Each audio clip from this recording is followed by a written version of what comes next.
At his home in Iran, a man is weighing up whether he should go and fight in a foreign conflict, along with friends who are already there. Eventually he decides to leave his children, bidding goodbye to Iran's mullahs too, who will pay him up to $600 a month to fight in far-off Syria.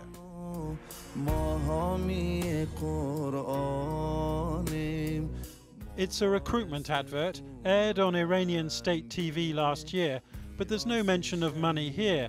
Instead, an appeal to destroy Sunni jihadists, including ISIS, and defend the tomb of Zainab in Damascus, one of Shia Islam's holiest shrines.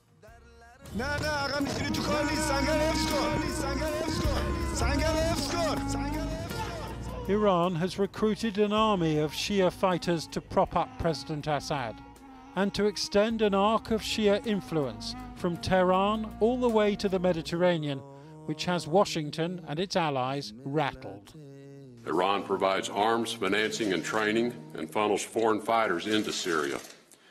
It has also sent members of the Iran Revolutionary Guards to take part in direct combat operations. South of Aleppo in Syria, and the master of those operations is about to make a very rare public appearance. He's Qasem Soleimani, the commander of Iranian military missions overseas and credited with turning the tide of Syria's war.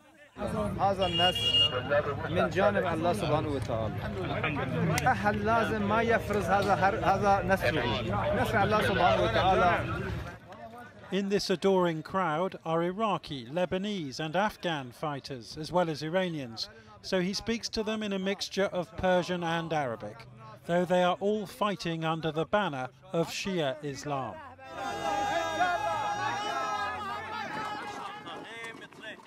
At first, Soleimani had sent the Assad regime these military advisors from Iran's Revolutionary Guard. This covert mission ended in disaster when they were caught in a cornfield by a Syrian rebel ambush.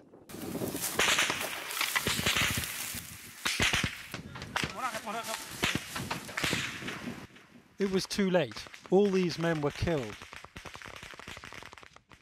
This footage was captured by Syrian rebels who then published it, proving that Iran had boots on the ground, though officials in Tehran denied it.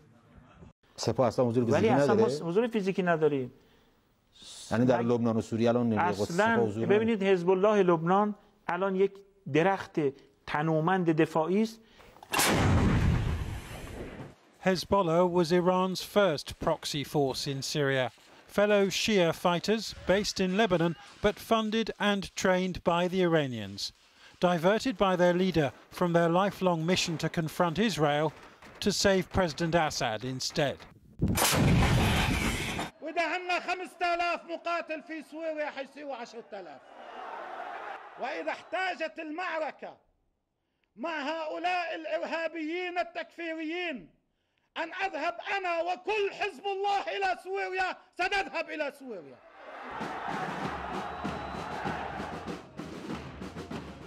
In 2014, Channel 4 News was given rare access to the funeral of a Hezbollah fighter killed in Syria. Their losses were mounting in what had turned into a proxy war with Sunni rebels funded by Turkey, the Saudis and other Gulf states. So Syria's president made a plea for more help. إذا أردنا منه أن يعمل بأقصى طاقته فلا بد أن نؤمن له كل ما يحتاج من هذه الطاقة. كل شيء متوفر لكن هناك نقص بالطاقة البشرية. The Iranians found that manpower sympathetic to the cause. Iraqi, Afghan and even Pakistani fighters, some of them Hezbollah lookalikes. It was cheaper than using Iranian men, there was no public backlash, and it was plausibly deniable too.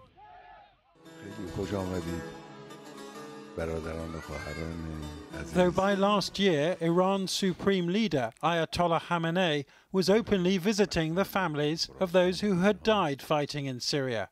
About 1,000 dead, according to one official. This religious war now too big to hide. این فرزندان شما در واقع جان خودشون رو سپر قرار دادند برای اینکه دست این بدخواهان و این خبیث‌ها به حرم اهل بیت نرسه. And nowhere was Iran more focused than the battle for Aleppo.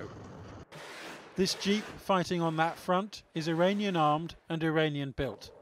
Russian airstrikes paved the way for victory, but it's believed up to 8,000 Iranian-backed fighters took the lead on the ground. In December, their commander, Qasim Soleimani, made another rare appearance, this time inside the recaptured city. The architect of plans to extend Shia military power across the Middle East. In a mission which, at its most daring, could secure a land corridor from Iran through Iraq to Syria and the Mediterranean Sea, though the Americans see this as dangerous Iranian meddling.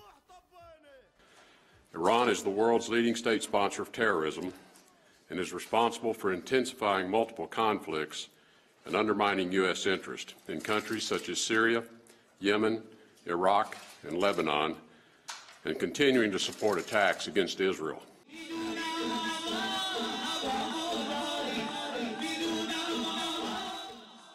Yet for the Iranians, burying their dead from a distant war, that war is about challenging the ambitions of their Sunni rivals, Saudi Arabia and Turkey, and their allies, the Americans. And any battle in the name of the Shia faith is by extension a battle for the survival of Iran itself.